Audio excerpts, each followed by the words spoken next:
I've been in the fitness industry for over a decade and I made a ton of mistakes, almost every mistake that you can possibly think of, until I actually figured out what works.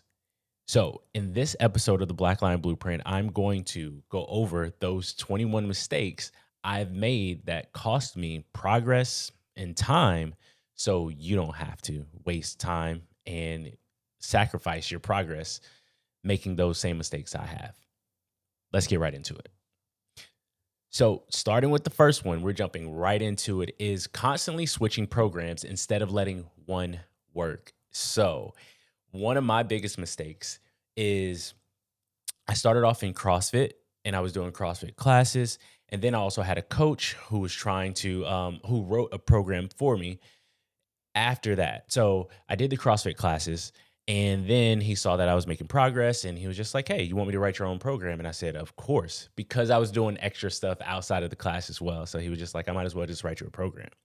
The problem was I was doing that program and then I was anxious and I was just like, "Okay, I should just do more."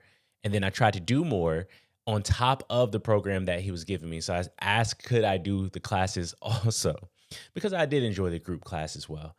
So I was doing the classes and I was doing the program that he wrote for me. And I did a little bit of extra stuff on the side too, because I was trying to chase multiple goals at the same time. At that time, I was like, oh, I can make it to the CrossFit Games potentially. And and I wanted abs as well. So I was under eating. And then I was also doing some crunches and some sit ups like almost every other day after class. It was a lot. I was adding a lot. And it showed at the end of the year because at the end of the year, I went to pull a snatch off the ground and I completely just couldn't pull the bar off the ground because my back just gave out. So that was my first injury in the sport. Well, not in the sport, but just working out in the fitness industry in general. So the next one, the second mistake that I made is trying to chase multiple goals at the same time. So this goes back into doing all those programs. So trying to chase multiple goals at the same time, yes, when you're first starting out and you're still kind of intermediate, you can get a lot of goals, accomplish a lot of goals at the same time. So you can lose weight, you can get stronger, you can get faster. You can do those things because you're fairly new and you're still adapting rapidly. But when your schedule is busy, when you're a little bit older, maybe you're in your 30s now or 30 plus, things tend to change. When you're younger, you have the capacity to take on a lot of volume, and your body can adapt a lot faster. Just because of everything that's going on with your body at that age. But when you get older, that's not the same thing. Things start to slow down, and the recovery capacity slows down as well. So you have to choose what you specifically want. So if it's like, I want to be stronger, then the goal is to get stronger. You can still lose weight at that time, but at the same time, you can't be under eating and trying to build strength at the same time because it's just not the same thing. They just don't work well together. You have to eat enough to supply your body with what it needs to push in your workouts to build that strength. If you're not giving your body what it needs and you're under eating because you want to lose weight, you won't get the strength results that you are trying to get. The same thing with stress in your life. If you want more energy, but you're under eating because you want to lose weight, but you need more energy, you're not giving your body what it needs. So it's as simple as that. So trying to chase multiple goals at the same time, we got to think about what's the priority. What's our main priority? Is it performance outcomes? Then focus on the performance outcomes. Try to get yourself out of the mindset of, okay, I want my body to look like this. And say that I can get my body to the position that it needs to get into later on. Once I reach those performance goals, I can maintain those goals and then move on to the next thing, right? So chasing multiple goals at the same time will have you stalled at that point to where you won't be making progress with either goal that you're trying to reach. So you can get there a lot faster when you're going on that one path and you can still maintain in other areas. So the third thing is chasing volume while ignoring recovery needs. So this is just simply doing way more than what your body can recover from. So for me, I've said this plenty of times on this podcast that I worked overnight when I was working at the post office. I worked overnight and I would go in the morning into the parking lot of the gym. I would take a little nap. The coach would come on the like knock on my window and wake me up and just like, hey, we're going in now. So then I would go in, do the workout, and then, be completely drained and then go to sleep or try to sleep throughout the day. So I wasn't in that instance. Some people may look at it like, oh, that's really good. Like, look at, like, you pushed yourself even though you were working. No, that wasn't smart. It wasn't smart on my behalf because I didn't match up the outputs to what, I was putting in or what I was getting back, the recovery capacity. So I didn't adjust my training, my fitness to my lifestyle. So working overnight, I needed more recovery. Maybe I would work out on the days that I was off of work than the days that I was working more. Or maybe just one day that I was working, I should do the class. So one of the biggest things that I teach now with my clients is that, hey, we got to match up your fitness, your workouts to your lifestyle at this moment now. So don't try to outwork your lifestyle now because that just ends up leaving you drained. Because one key thing is that I was always sore. I had never recovered. Yes, I was making improvements, but that was more so just like your body adapting to the movements. It wasn't like, okay, you build back up what you were breaking down because I was just in a constant state of breakdown. And once I actually got rest, then I wasn't always sore. So if one of the things that you're always sore, that is a key sign that you're not giving your body what it needs to recover. Okay. So always think about matching up your workouts to your lifestyle and not the other way around. So the fourth thing here is neglecting mobility and stability until pain pretty much forced that to happen. So I really didn't think about that aspect of it because I really wasn't educated on it. It was more so just like a warm up. You do the warm up that was in the class, and of course it applied to mobility and stability. But at the same time, it wasn't like, okay, let's assess where you are with those things, and then we can design a program around that. So, for instance, one of the biggest things that I noticed was the instability of my shoulder. So, I had an injury to my under my subscap, my under my scapula.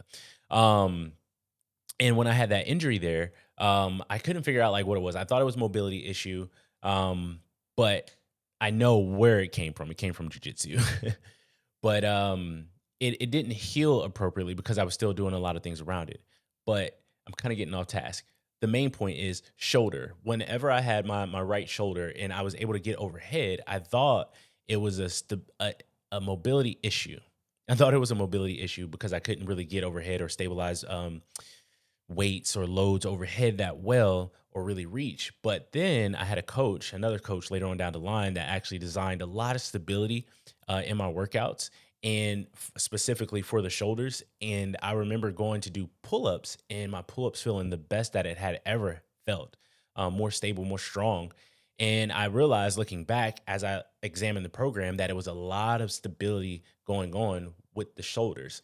So a lot of times our shoulders can be wound up, or any area of our body can be pretty wound up just because it lacks some stability. Muscles can be underactive and muscles can be overactive, and some just need to be calmed down and some just needs to be reinforced with some strength and some stability, some activation. So for me, for the shoulder, it wasn't really a mobility issue, it's more so a stability issue. Um, so, one of the biggest things is to make sure that you are addressing those issues so that way, you don't have to get slowed down and stalled by injury and setback that way. So, the next thing is lifting for numbers instead of long term progress. So, lifting to just hit a PR all the time instead of thinking about the long term goal. Of course, we all like to hit those big numbers in the gym if that's one of our purposes to get stronger and to improve our performance. But at the same time, we have to think about the progress. If we want to make consistent progress over the years, then we need to make sure that we're doing it the proper way. So, for example, like for me, I had one on this one program that you were squatting just about every day, but then there was like every other day you would literally try and go for a PR attempt or a heavy. And it was really an advanced program. And I was like late beginner to maybe beginner intermediate level lifter.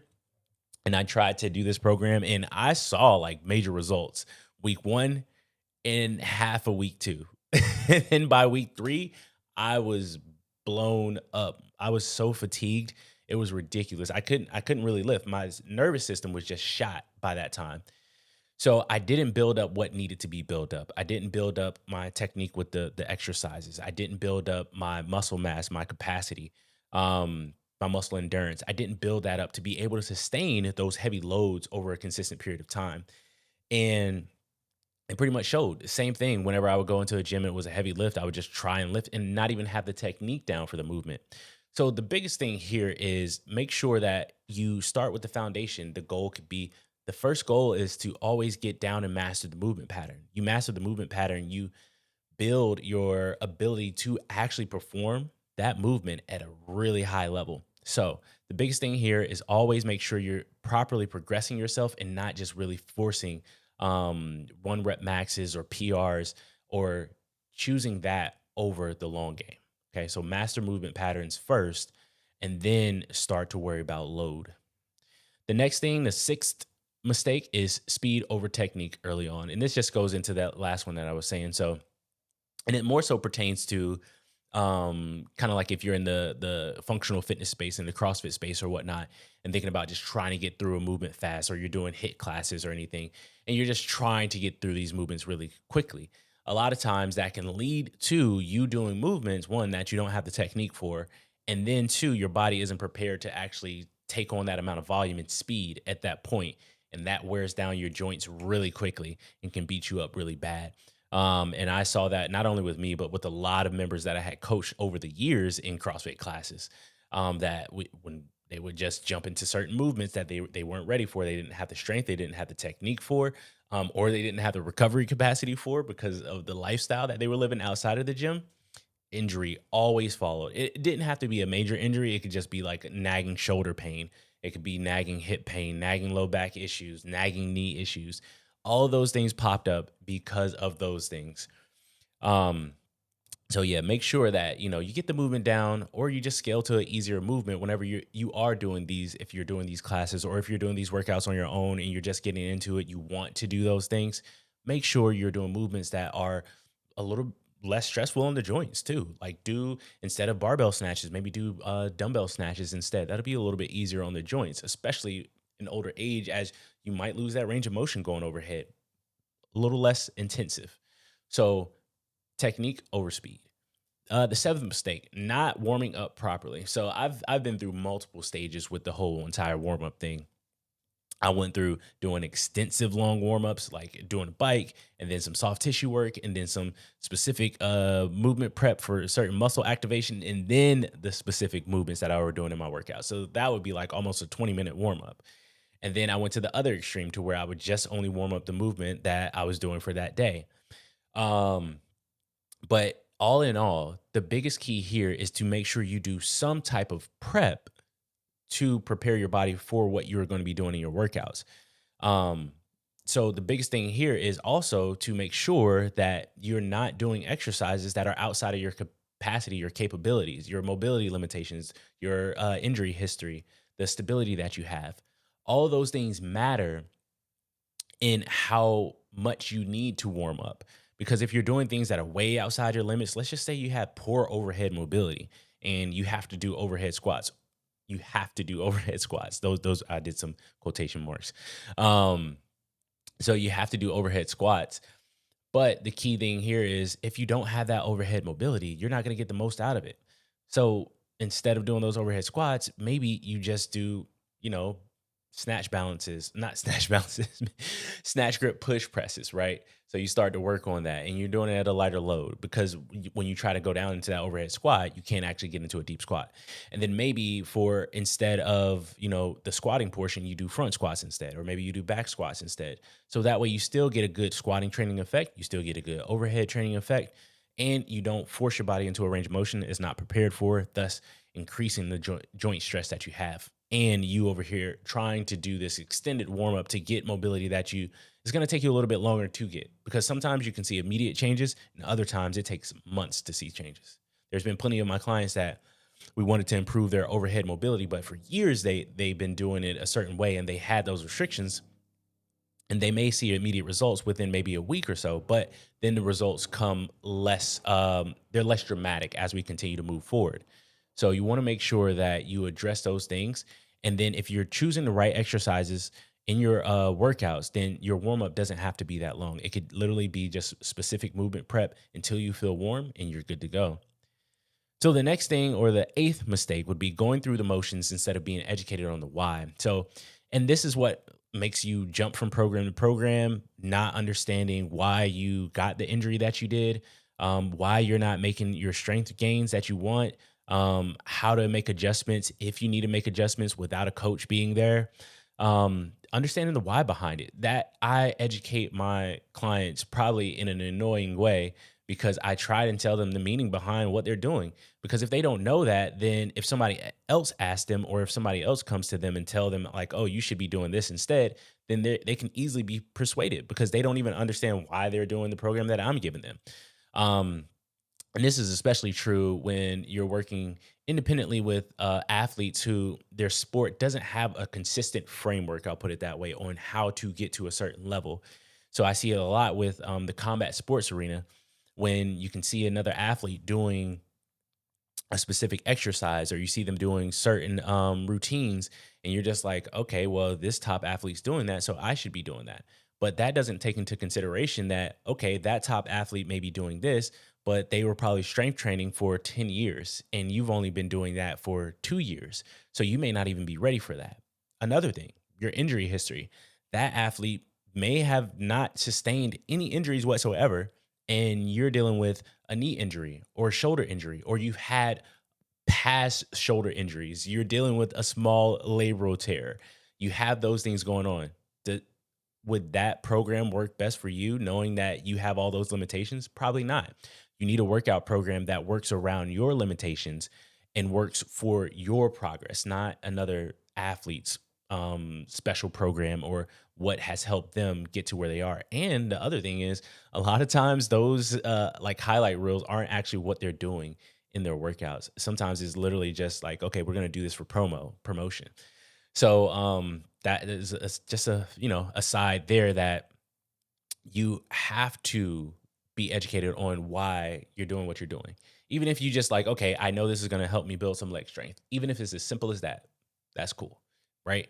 Um, but a little bit more depth would just help you kind of stay on the right path and not get persuaded, because I got persuaded a lot to do different programs and different things. I jumped from multiple programs, had multitude of different coaches, wanted to do multiple things at the same time. So the thing is, if you want consistent progress and you want to save time, educate yourself on why you are doing, or at least ask your coach, maybe why we are doing some of the things that we're doing, and not in a condescending way, or not in a way that you're making it seem like you're not trusting their guidance, but just in a way that you just want to be educated, so that way and you can have more trust in the process. All right, so the ninth thing is thinking that doing more would lead to better results. So again, this is as simple as doing a lot more because you think that is going to get you to the place that you want to get to faster. And I've done this plenty of times. But the thing that is going to get you faster is an injury, because you're just trying to stack more volume instead of doing I call it like the minimal effective dose. So doing the minimum amount that you need to do in order to get the results that you need to get. Especially if you have another thing that you're training for. If your main goal isn't the gym, isn't to lift heavy numbers or get big numbers in the gym, like you're not a CrossFitter, you're not a power lifter or a Olympic weightlifter or whatever other gym sport. If the gym is not your particular goal, and maybe you participate in recreational sports, or you're a recreational runner, you're a recreational biker, or you have another sport outside of that, the goal is to, one, increase your capacity to do those other things outside of the gym, right? So increase your capacity to train those specific things without injury. First thing. The second thing is to increase your performance for those things, increase your capacity. So if it's building more leg strength, to sustain that amount of running volume and to push at the end of your runs. If it's to build muscle endurance in your upper body in order to allow you to be able to throw balls more consistently, to hit a spike in volleyball without hurting your shoulder, or without your shoulder getting heavily fatigued. and limiting not only your training volume, but the amount of power that you can produce. The other thing is if you're trying to produce more power in your lower body. So you building a really solid strength base to express power in that specific sport there. So minimum effective dose in order to get the training effect that you want without interfering with what you're doing outside of the gym. That's like the key thing there. So the next area we're going to get into is just some of the mistakes that I made around nutrition. So the 10th mistake here is expecting results while chronically under eating. And I kind of hinted at that a little bit before, but if your goal is to build strength, if your goal is to improve your performance, then you need to fuel your body in order to sustain that performance. But if you're under eating, because not only do you want to sustain your performance, but you also want to lose weight, then now you have two goals that are pretty much in conflict with each other. So the simple thing here is to make sure that you are choosing the way that you decide to go about your fueling, your eating, based on what the primary goal actually is. And the key thing is to constantly remind yourself, if you really battle with trying to like you worry about your body composition more so than you're worried about your actual performance in your specific sport or in just life in general, if you want more energy, and just to be just physically more capable without breaking down, you need to eat and fuel your body enough. And if you have a lot more stress going on in your life at a period of time, you need to make sure you are eating enough in order to sustain your body while you're going or while it's under that stress. So, big thing here is making sure that you're eating enough for your actual goals.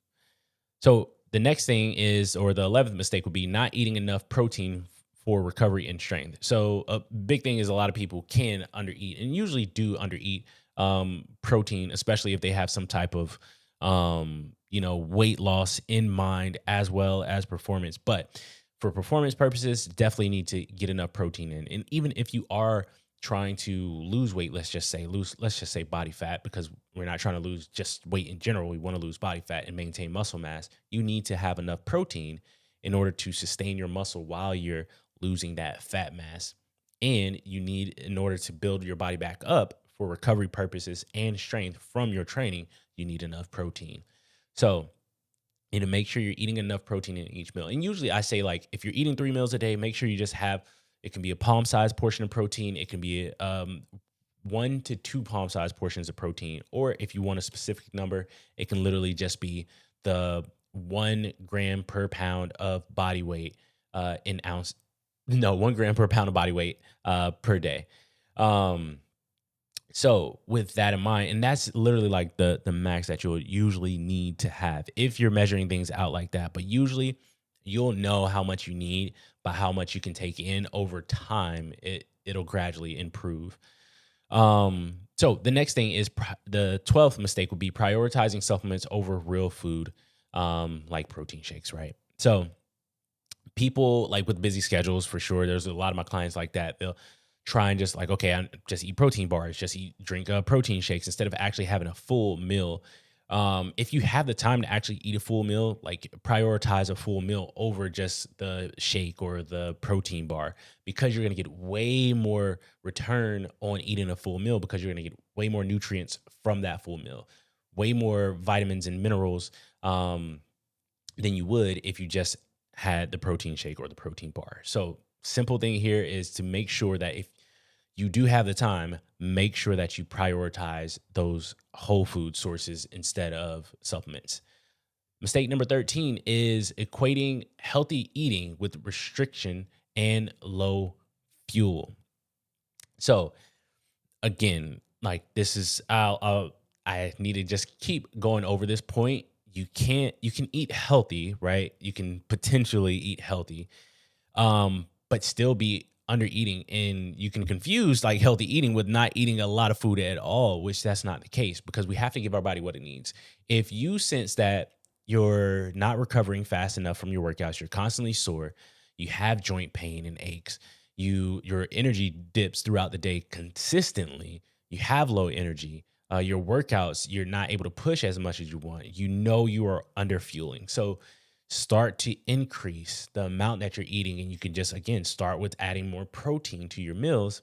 Um, and try and at least get in 3 meals per day, consistently around that morning, that lunchtime, and that dinner time. That's going to give you at least an opportunity to have some consistent fuel throughout your days and not have those energy dips and crashes, as you would if you decided to skip some of those meals.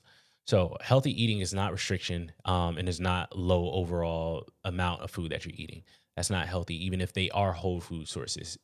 What's healthy is having a consistent energy level throughout the day without major crashes, because we will have a little energy dip, but we should have consistent leveled energy throughout our day. Um, so the next thing, the 14th mistake, is focusing on a specific diet instead of principles. So this is just my biggest thing, is because if you focus on a specific diet, then you'll always look at the way to best eat is this diet instead of it being adaptable based on your lifestyle, because habits allows you to adapt based on what's going on in life. A diet is only going to be successful in the right circumstances. And life isn't like that. You don't always have the right circumstances. So if you want to be adaptable and flexible, you need to make sure that you're establishing habits when it comes to nutrition over strict diet plans. So for instance, it can be, okay, I need to eat at least 3 meals a day. That's a habit, right? It doesn't have to be complete full meals, right? Like you're having a source of protein, having a source of carbs, some veggies, and some fats on your plate, all that, right? You don't have to do all of that, but it can literally just be, okay, for breakfast, maybe I had a yogurt with some fruit and some nuts and maybe a little bit of protein powder or something like that.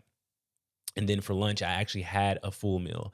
And then for dinner, I had a full meal. So that's still 3 meals throughout the day, that you're consistently eating. So it's just a consistency thing that you're trying to get down there. And even if it's just, okay, I've only been eating 1 meal a day and I've been snacking the rest of the time, then maybe you just try and work your way up to full meals per day. It can be as easy as like sitting down and chewing your food a little bit better during your meals instead of rushing, and that can help with digestion.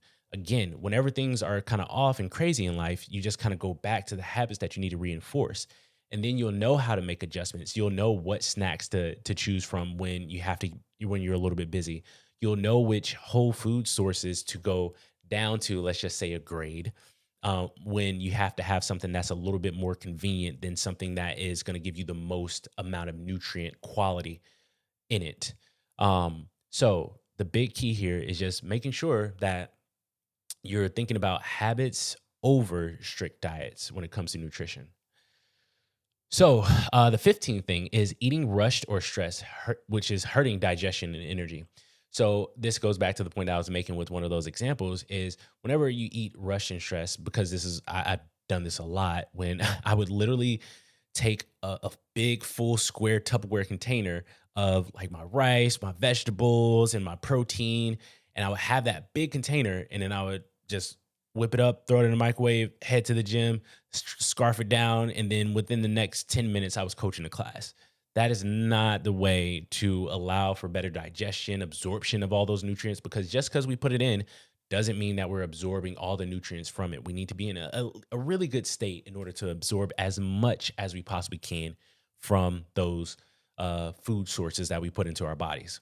So the biggest thing is, if you want the best absorption that you possibly can have, and to get the most from each meal that you eat, you need to make sure that at least you start to establish 1 meal that you're going to be sitting down, chewing your food in a low stress, low stimulated state. Okay. At least one of those meals. All right. So the next thing is getting into the recovery aspect. So sleep quality, stress load, longevity, all those things. So the 16th mistake would be not even thinking of recovery other than a few stretches and foam rolling post workout. This was definitely me early on. I did not think about sleep as like one of those things, because I'm a night owl naturally. Like I like to stay up late. It's just been me throughout childhood, playing video games late at night, staying with my friends over late at night and playing games all night long, and then sleeping through part of the day. But it's just been part of my life. I've never been the type of person to go to sleep that early. So with that in mind, and I started working out and I kept that same habit without making those adjustments, especially working overnight too. So it was more so just a grind thing, like grind it out, that mentality over like what does my body need in order to work as efficiently as it can to not only adapt from the workouts, but to perform even better in my next workout. So and the only thing that I thought about again was just doing the mobility stuff after my workouts or before, and then thinking that that was the best thing that I needed to do. But in all reality, one of the biggest things that I could have done for myself was get better sleep overall, and that would have. Uh, I always look back at it and I'm saying like I could have made much better improvements over time than I did in that those years that I was living that type of lifestyle. So just make sure that outside of your, mobility work that you're doing to recover, make sure that you're thinking about your sleep. If that's like the only thing that you think about, make sure you're thinking about how to get the best quality of sleep that you can and the best quantity of sleep. And think about like what is your natural rhythm for sleep. So the 16th mistake is ignoring pain signals and pushing through issues too long. So yeah, I pushed through a lot of like back fatigue, and of course, I told you like I was sore for a long time. And then when I went on that squat program, I was fatigued, but I still came in and I still tried to hit a PR on a lift that I definitely shouldn't have. And that could end up being very bad, especially if I was a little bit older and I had more stress going on in life other than what I already did have going on. So the biggest thing is to listen to your body. I had mentioned this earlier. So when your body is telling you that like you're constantly sore, you got some joint aches going on, you're not able to really push in your workouts, you have to take a lot longer to warm up. Those are signs that you need to pull back a little bit. So that way you don't have to take 10 steps back and then a few steps forward, but you may have to take one step back and then you can take 10 steps forward. So the 18th mistake is not aligning training loads with life outside the gym. And this is again going along with all the themes.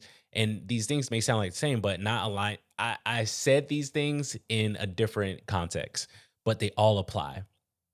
And since I already mentioned it, I'll just reiterate it again.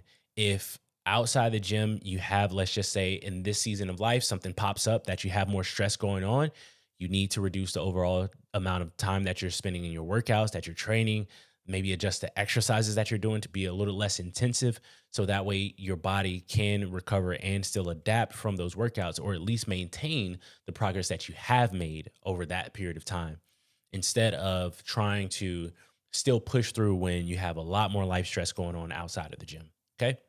So the 19th mistake is undervaluing sleep and paying for it in energy and strength.